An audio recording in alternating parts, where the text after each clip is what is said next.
Now, is there a great deal of confusion in the church regarding the storehouse? Now, when we talk about storehouse, what is this referring to? What is this referring to?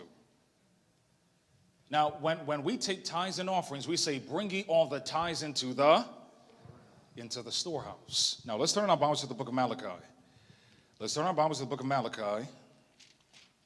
Turn our Bibles to the book of Malachi.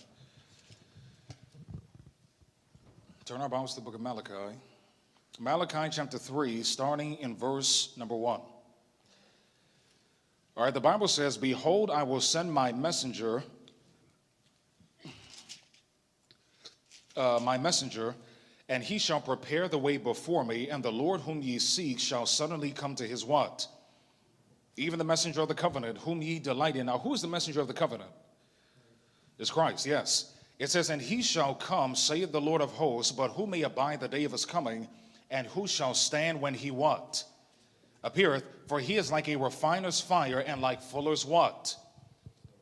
Now, does anybody know what the Bible is referring to in verse 2?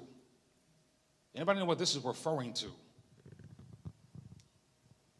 This is referring to the investigative judgment. We don't have time to go through those details. This is, and he shall sit as a refiner and purifier of silver, and he shall purify the sons of Levi, and purge them as gold and silver, that they may offer unto the Lord an offering in what? Now, how do we know that this is the investigative judgment? Now, when Jesus appears and comes back the second time, is he going to be refining anybody's character? No, he's not. The Bible says that he's coming without sin unto salvation. So by default, this must be talking about an experience that happens before the second coming. Does that make sense? All right, so in verse 4, notice it says, then shall the offering of Judah and Jerusalem be pleasant unto the Lord, as in the days of old, and as in what? Former years. And I will come near to you to judgment, and I will be a swift witness against the... Now, what event is this referring to? This is actually referring to the second coming. This is the same description that you read of Enoch's interpretation of the second coming in the book of Jude. This is, and against the adulterers and false swearers, and against those that oppress the hirelings in his wages. All right, we're going to jump down to verse 6. It says, for I am the Lord, I change not. Therefore, ye sons of Jacob are not consumed. It says, even from the days of your fathers, ye are gone away from mine ordinances, and have not what? Ye have kept them. It says, return unto me, and I will return to you, say the Lord of hosts. But ye said, wherein shall we return? Will a man what? Now, why do you think God connected the work of the investigative judgment, the second coming, with the returning of tithes and offering? Is that a good question? It's a very good question. This is, will a man rob God? Yet ye have robbed me. But ye say, wherein have we robbed thee? In tithes and what? Now, what is historically, from a biblical perspective, the role of tithes and offering? It is to forward the work of God. Now, is that what the Bible says? Yes, this is what the Bible says. Now, what is the first instance that we see in the sacred writings of tithes and offering being returned? In principle, it's actually with Abel and Cain, with Cain and Abel. Now, the fruits that Cain returned, was that proper? Yes, it was. Those were the first fruits. That was a tithe and offering, but he forgot, well, not forgot, he intentionally did not give the lamb. Does that make sense? All right. Now, what is one of the second instances that we see of this returning of tithes and offering? With Abraham, and he returned it unto Melchizedek. Now, who was after the Melchizedek priesthood? Jesus. Now, was Melchizedek Christ? Now, we're told in the Spirit of Prophecy that Melchizedek was not Christ, but he was merely God's representative in the world at that time. Does that make sense? This is the principle that tithes and offering have always been returned to those who have been the representative of God. Does that make sense? Now, remember again, even as it pertains to the church, we're talking about that it's the people. If we get off of this foundation, as it pertains to tithes and offering, we will then come to false conclusions. Does that make sense?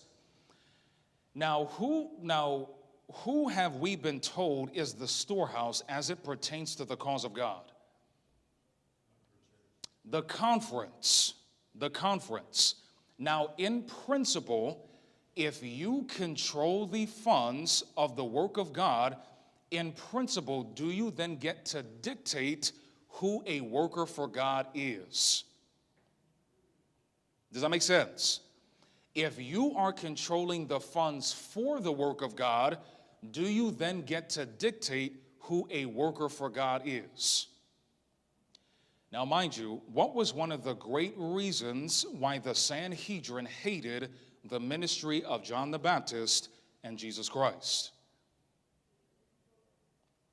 They were not under their control. Now, did John the Baptist or Christ, did they in any way try to leave the impression that they were working with the religious hierarchy? No, they didn't. Now, mind you, John the Baptist called the religious hierarchy a generation of... Now, did he call them a generation of vipers because he hated them and wanted them to go to hell and burn? Why did he call them a generation of vipers? Now, this is also something to think about. Nicodemus and Joseph of Arimathea were also a part of this generation of vipers. Unfortunately, they were part of the system that was helping to oppress the people. And as a result of that, God came to break the chains that the people were under. And again, the work of the tithes and offering was always for the forwarding of the work of God. But mind you, this is also something to keep in mind. Now, when Jesus came to the earth the first time, what system were the Jews under as it pertained to their religion and politics? It starts with a T. Yes, they were under a theocracy. Now, is there anything wrong with the combination of church and state? No, there isn't.